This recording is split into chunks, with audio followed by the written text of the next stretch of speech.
Welcome everyone to The Coach Approach. It is your coach Blaker, the Black Faker, don't you forget it now. And we'll be looking at a video to see if it is clickbait. There's a lot of League of Legends videos out there that want to guide you to the right direction, but they're often clickbait, so you might lose your way.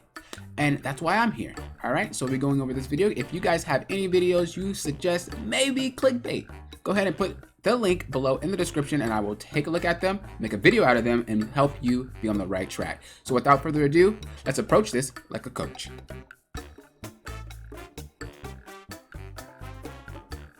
All right, let me do a little background about me. I know some videos do have clickbaiters, which are people that sometimes will try to give you information but don't really say their rank or what they've accomplished. So I'm a diamond player. I've been coaching for going on 7 years.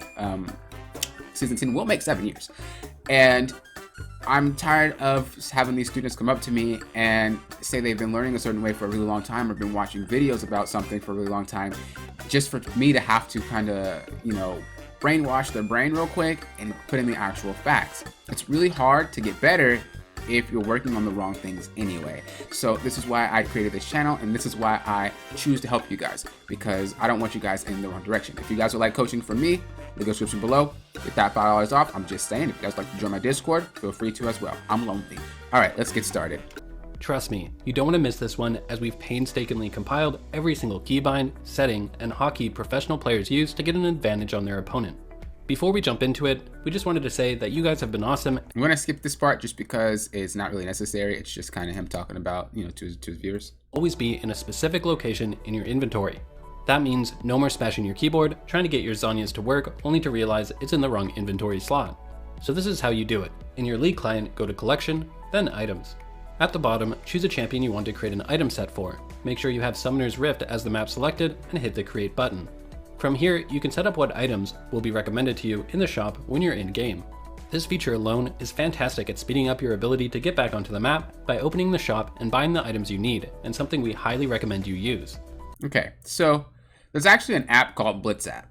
Now, the Challenger players usually have a strict regimen to their specific character, specific role, but if you're not, and you're not really fluent with items like they are, which a lot of players aren't until they're like about mid-diamond, high-diamond, it's perfectly fine to use the Blitz app. What the Blitz app does, and I'm not promoting them, I'm not a sponsor or anything like that. But what it does is it changes your runes for you, but it also puts the build of the champion in game. So let's say, well, I want to play Nunu, but I don't know how to play Nunu, what to build, what order to build everything in. What's going to happen is when you select Nunu and lock it in, it's going to automatically change to the runes that are actually being used the most frequent. Now, what happens when you're in game? Well, what it does is the most frequent builds that are being used, it will line it up in order. So it'll be like, okay, so go Cinderhulk first. Okay, then Boots. Okay, then this, then this, then this. And then eventually you'll be at your last item. Way smoother, way easier to do. And you don't really have to have a lot of knowledge about the items. That is a tip that helps, don't get me wrong, but it's for a lot of knowledge about the items, which a lot of players, especially those that aren't trying to reach pro level, just do not have and don't really have the time to learn. Now, when you're creating item sets, all you have to do is hover your mouse over one of the items, and you'll see 6 small boxes appear over it. Click on it, and the game will ask you for your preferred slot for that item. Now, when you're in game, and you purchase that item, it will automatically be assigned to the item slot that you've chosen. All it takes is a minute or two to set up, and you'll never die in lane because your health pot was on the wrong hotkey, or throw a teamfight because your Zhonya's was where it shouldn't have been. Before we continue, if you want to smash I'm gonna skip this too. It is a good tip, don't get me wrong, but you could just move it with your mouse while you're in game. If you really want to go the extra mile, feel free to do it. But the idea of it being hotkeys that you need to know, you don't. Okay, you can easily just move it with your mouse. A lot of challenger players that I've spoken to don't even use that. So it's definitely just a preference thing. If you really just have nothing else on your mind, and you really don't mind dragging it, drag it. If you do have something else on your mind, and you're constantly just thinking about a whole bunch of things, that will be, I think, something that you could do, which will then help you have an easier time. Definitely a preference thing, not something you need to know. Where you press the ability, an indicator appears, and then you have to left click. The advantage of quick casting is the response time. By using quick casting, you'll immediately improve your reaction time, being able to dodge better, be more accurate, and land ability combos faster. One of the biggest reasons players don't feel comfortable quick casting is because they lose the ability to see indicators that help them line up their skill shots and see the range of the spell. One solution to this is to enable the setting, replace quick cast with indicator. This is kind of an in-between of true quick casting and normal casting. Now when you press the ability, you'll see an indicator and the spell won't be cast until you release the key. The problem with using this is that you lose some of that super valuable reaction time since the spell won't be cast until you release your key. Compare this to true quick casting, where the spell is casted immediately once the key is pressed. For this reason, we don't recommend using this setting. Instead, there's a different setup the majority of pros use to get around this problem. First, you want to quick cast all your spells so you have the fastest reaction time possible. Then, head into the in-game settings to the Hotkeys tab. Here you'll see the ability to bind hotkeys to the normal cast function. Go through and set everything up so it's bound to Shift plus that spell's hotkey. So Shift Q, Shift W, Shift E, and Shift R. So what does this do for you? Well, let's say you get into the game and are playing Ahri. By default, you have everything quick casted so you have super fast reaction times and can combo spells like a pro. That being said, sometimes you're in situations where you want to line up your charm and make sure it hits the opponent. Well, if you press Shift plus E, then it will bring up the indicator for you to do that, letting you left click to cast it as if you're normally casting. There are a ton of different benefits to this. For example, you may want to hit Shift plus Q to bring up the indicator so you can be sure to hit the entire minion wave with it. This way, by default, you have super fast reaction times, but in those unique situations where you need to line up your abilities, you can do so by using the Shift key. This is how the majority of pros use quick cast. Alright, now that you're using your spells like a true challenger, let's fix that ever embarrassing issue of accidentally gold carding a minion as Twisted Fate. Okay, so I do agree with that 100%. One thing I will say though is definitely don't turn on quick cast until you're familiar with your champion, and I mean like 10 to 20 games. There's no reason to have something on quick cast if you don't really know the exact range. If you're not used to the range, if you're not used to the width of the actual ability, if you're not used to the hitboxes, definitely just get used to the champion first and then go ahead and turn on that quick cast. That Shift Q, Shift E, stuff like that definitely is useful. I myself don't use it too much. What I will do is I'll just click the ability and then line it up like that. But using your Shift E or Shift Q, that is definitely viable. I know a lot of people who do it. Once again, preference thing. I'm not really a fan of that as much. I don't really like clicking a lot of buttons, so that's just my preference. But definitely just get used to the champion first before you try any of the type of settings that he just mentioned. Stunning a minion as Renekton, or flashing to use your 4th auto as Jhin, only to, you guessed it, hit a minion. There's a setting called Target Champions Only that makes it so that your auto attacks will only target champions. For example, when I'm holding this hotkey down, you can see it's impossible for me to click on minions, click on a tower, or click on a jungle camp. I can only auto attack a champion. This is insanely helpful. Like we mentioned, it makes it so that the key abilities that are tied to auto attacks, such as Twisted Fate's gold card, is now impossible to accidentally misclick. However, it's more than that. Something as simple as trading in lane becomes easier to accomplish. No more auto-attacking a minion by accident. You can be certain you're going to hit the enemy champion. The same thing can be said when you're kiting through a minion wave. No more accidentally clicking on a minion, stopping your champion in place, when really you want to be running to escape. Something even cooler than all of that though is how it interacts with jungle camps, allowing you to get into positions you'd otherwise be unable to access without aggroing the camp. This can help set up ganks over walls, or simply facilitate a sneaky escape. To use this hotkey, go into your in-game settings, then hotkeys, then open abilities and summoner spells. Scroll down to the bottom and you'll see Target Champions Only. By default, it's bound to the tilde key, which most players find to be quite difficult to hit, so we'd recommend rebinding it to something more comfortable. I personally have rebound it to the X key. Next, we have the most flashy of all the mechanics. I 100% agree with what you just said. I use that myself. A lot of players use it. Yasuo players use it to get over the walls. A lot of players use it to get into position, as he said. A lot of players use it so they can only auto the champions and not actually hit minions. 100% agree with that. That is a really good tip. Definitely do that if you don't already do it. It is really useful, especially when you start dealing with higher elo players. Really good tip. I like it. I do it already. Attack moving. This is the mechanic that will let you kite around like double lift and get you friend requests after the game asking you if you want to duo. At its core, all attack moving allows you to do is auto attack a target despite clicking on the ground beside them. The main benefit of using attack move is that you don't need to be 100% accurate with your clicks when you're kiting. If you have to always right click on the enemy champion when you're kiting, it's far too easy to miss, click on the ground, and accidentally walk forward. Attack move prevents this mistake from happening, since when you attack move the ground, it will target the enemy anyways. The best way to attack move is to go into the in-game settings, hotkeys, then open player movement, and use the player attack move hotkey. By default, this will be set to the A key. The reason for this is if you go into the interface tab, you can enable a setting called show attack range. Now, when you hit the A key to send an attack move command, it will bring up a range indicator. This will show you your character's auto attack range.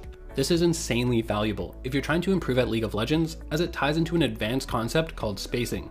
What spacing refers to is keeping the maximum distance from your opponent. For example, let's say I'm playing Caitlyn against Vayne.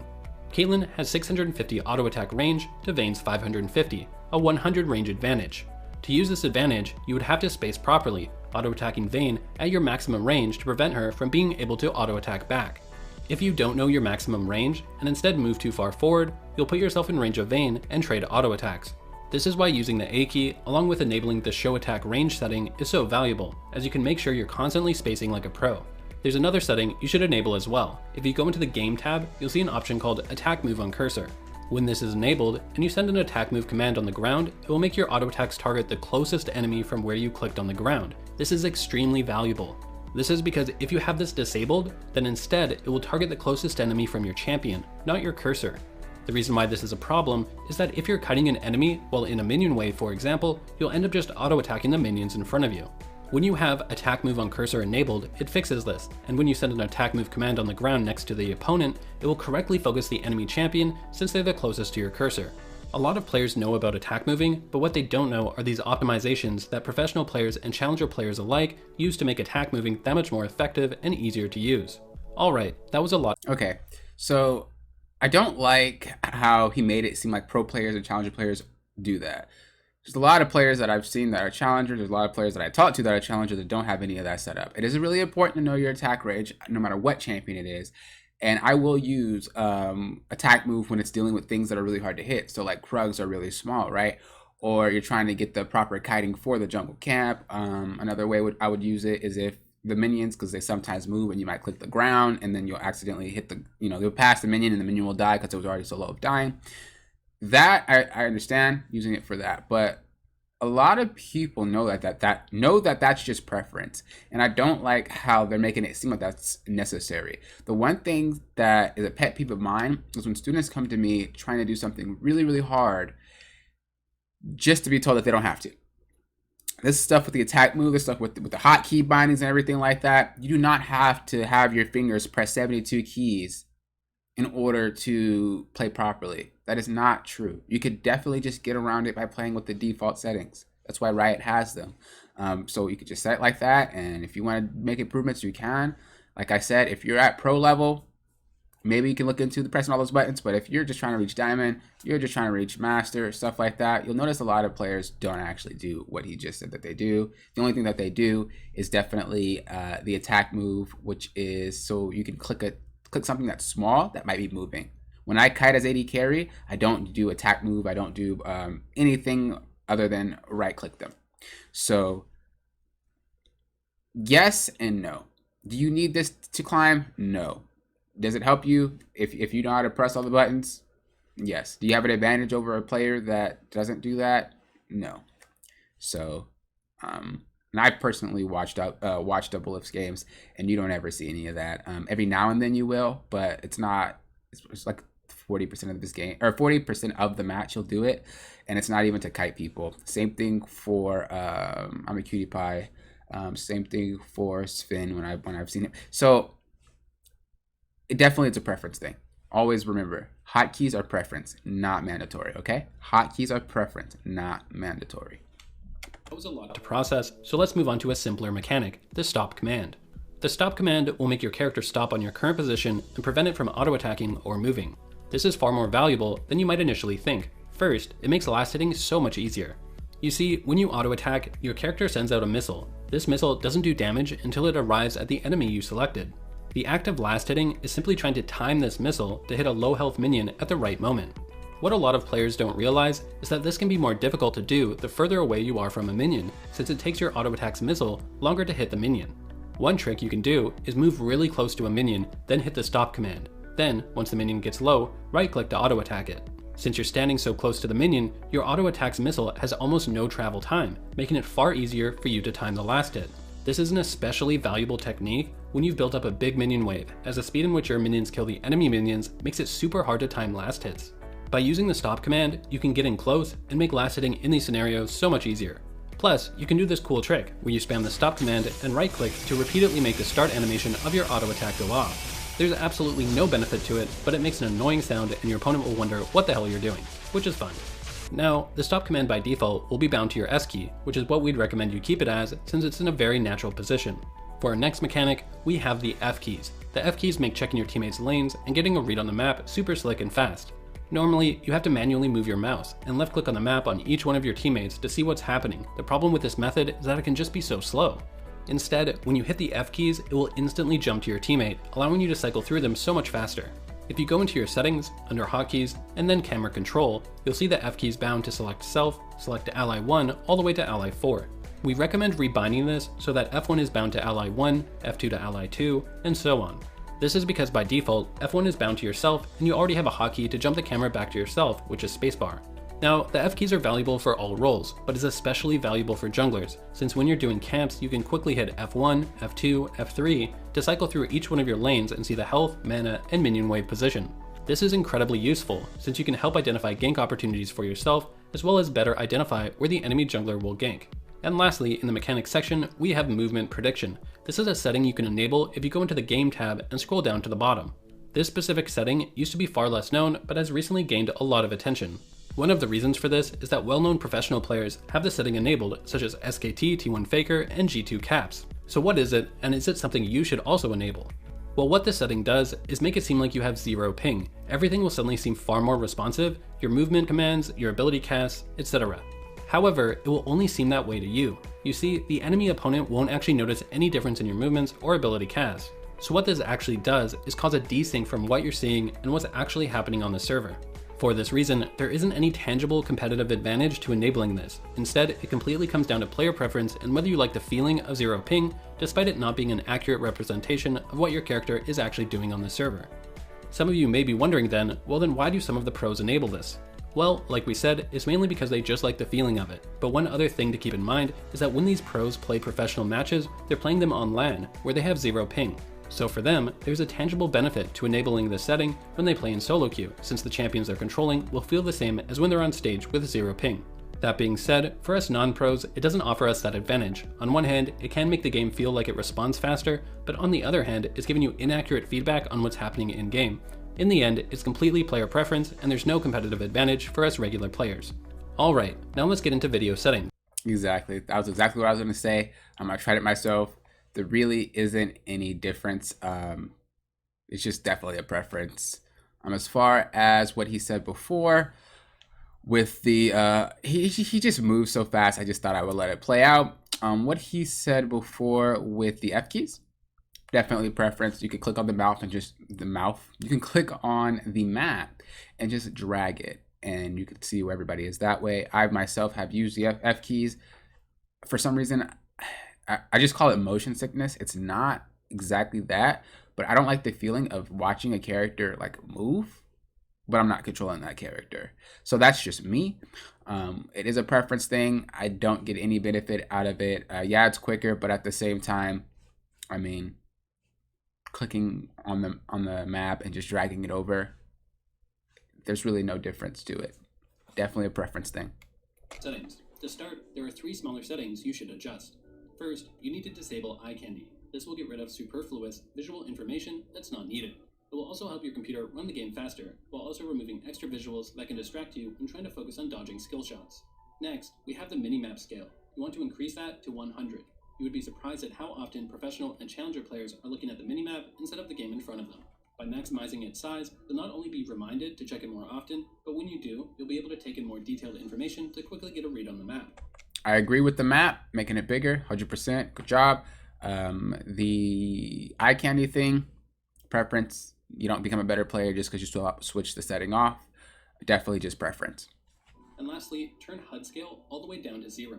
This will increase your vision of the area around your character, giving you better spatial awareness. At the same time, the HUD will still be there for you to see anything on it that you need to.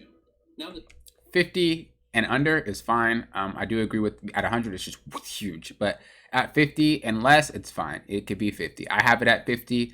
I know a lot of players have it at 50 or 25.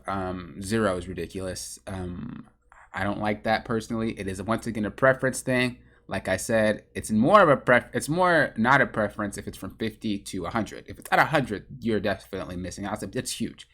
But from 50 and less, it's just a preference on where you want it between 50 and 1 or 0, I guess. This next one is player preference, colorblind mode. Obviously, if you're colorblind, you would want to enable. I'm going to skip it just because he just said player preference, which is true. It is player preference. All right. Digital vibrance. If you turn this up, it will make all the colors more vibrant and stand out a lot more. This can be especially helpful to see smaller skill shots that can blend in with the ground. So like we said, if you found the colorblind mode helpful, then try increasing the digital vibrance, as you will definitely notice a huge difference. Alright, so we covered a lot of video settings, but one of the most common questions players have is what should they set the quality level to? As a general rule, the higher your FPS, the better. So typically you want to have your quality settings as low as possible to maximize your FPS. This is because the more frames that are being displayed per second means the more up to date you are with what's happening in the game. Essentially, it can mean you see the enemy casting an ability slightly sooner than if you had lower FPS. However, this is only partly true. In reality, it has to do with both your FPS and your monitor's refresh rate. Your monitor's refresh rate is the number of times your monitor updates new images each second.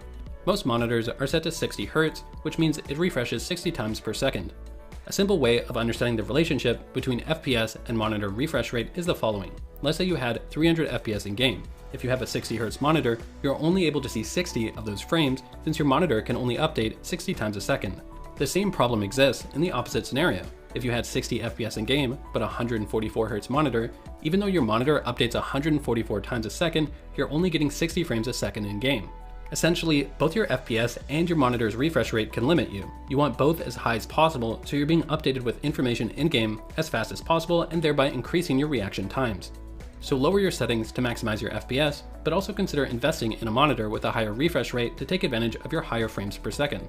And as silly as this sounds, a lot of players actually have monitors with a higher refresh rate, but haven't enabled them as the higher refresh rate isn't enabled by default. To check your monitor's refresh rate and make sure you're at the highest setting possible, right-click on your desktop and select Display Settings. Then scroll down and select Advanced Display Settings, and then select Display Adapter Properties for Display 1. This will bring up a new window, click the Monitors tab, and here you'll see your monitor's refresh rate. Click the drop-down and select the highest refresh rate available for your monitor. Okay, so now you've optimized your video.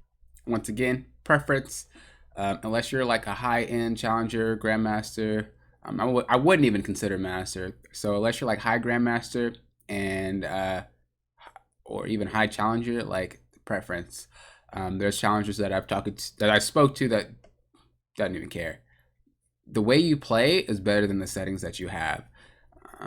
So preference, once again, don't go crazy because your monitor or your FPS is bad. If it's below 60, you're at a disadvantage. If it's above 60, you're not at any specific advantage. It's preference. Video settings. One thing a lot of players don't do though is optimize their sound settings. The thing is, many studies have been done to prove that your auditory reaction time is actually faster than your visual reaction time. And in League of Legends, we actually use a lot of auditory cues for things such as when an enemy is casting an ability. For this reason, we'd recommend that you get rid of all unnecessary sounds that only serve to create distractions. This means muting the music volume, the voice volume, and the ambience volume. This way, you can clearly distinguish when an enemy is casting a spell and increase your speed to react to it. Next, we have a couple of easy settings to enable. Once again, preference. I've done both. I've done every single setting imaginable for the audio, especially because I like to listen to music all the time. All the time, music. I've been a dancer for years. I love music. There's certain music that gets you in that, yeah, and so you'll try to do a crazy play with it because of the beat drop. But if you just listen to some regular music, some calming music, or you just, pace yourself and control the urge to fly in and do something crazy just because the beat dropped, you'll definitely be in the same spot. Having the audio cue, cool, but at the same time, preference, once again. To enable that will give you an immediate advantage. First is Champion Highlight on Camera Center. This will make it so that when you hit your spacebar to center the camera on your champion, that it highlights your champion. This is super useful, as it can be easy to lose track of your champion in teamfights, and with this enabled, you simply have to hit your spacebar and be immediately refocused on yourself. This can be found in the Interface tab under Notifications. Second is Show Spell Cost. This is found in the same place, just slightly below. This will make it so that the cost of your spells are displayed on top of them in your casting bar. This is great, as you can use this to do quick math and evaluate whether you have enough mana to land a kill. This helps avoid you awkwardly flashing in for a kill only to realize you ran out of mana in the middle of your combo. Third is the Area is Warded ping. By default, this isn't bound to anything, so you'll need to choose what's most comfortable for you. This will allow you to ping areas of the map the enemy has warded, letting your teammates know where to clear vision or areas to avoid. In addition to this, you want to enable Show Timestamps. This will put a timestamp at the beginning of everything in the in-game chat. This is super useful. For example, if you see an enemy use their flash, you can hit tab and ping their flash. Then later on, once you've recalled or in a position where you have extra time on your hands, you can check the chat and see what time the flash was pinged. Since flash is a 5-minute cooldown, you can then type in chat when that enemy's flash will be back off cooldown. And speaking of the chat, here are 2 commands all players should have memorized. The first is /mute all. This will mute all messages from your teammates and the enemy. And the second is /full mute all, which will mute messages, pings, and emotes from your teammates as well as the enemy. These can be very useful if you're someone who gets tilted by teammates blaming them or has a tendency to argue with them. In fact, you can even take this a step further. You should disable all chat, as there's no competitive advantage to seeing the enemy's chat and can only serve to tilt you or throw you off your game from the enemy trash talk. Additionally, Riot has recently added the option to disable team chat as well. If you find that the mute commands we mentioned don't prevent you from being tilted by your teammates or arguing with them, then consider enabling this so you don't even have to think about it. Alright, that's going to do it for this guide. Okay, so I agree with everything that he said there. Every single thing that towards the end of after I paused it, 100% agree. Nothing's wrong with that. So the real question is it clickbait? An 18-minute video for some things that could have been just displayed in a couple of minutes, as well as some of the things just not even being accurate. It's just player preference. Was it clickbait? I'm leaning more on the side of yes. Definitely this information could have been found elsewhere. This information isn't really anything that's going to heighten your sense of play. Was definitely not worth the 18 minutes that they had there. Am I beaming them? No. Am I discrediting what they're doing? No. Great video. You know, the information was there. The animations on how they did everything was there. The transitioning, you know, they definitely put effort into the video. But as far as the tips and tricks that you're trying to learn, this video is just way too long for things that doesn't really matter to an actual just average player. These are more of like challenger players and you're already like super high elo and you're already super good at the game. None of this stuff really does much for you aside for the quick cast and the mana cost or the mana cost. It's not much. So thank you guys for watching. I appreciate it. If you guys have any videos that you suggest maybe clickbait and you would like to know, go ahead and put the link below in the description. Till next time, thank you guys for approaching this like a coach, and see you next time on the Coach Approach.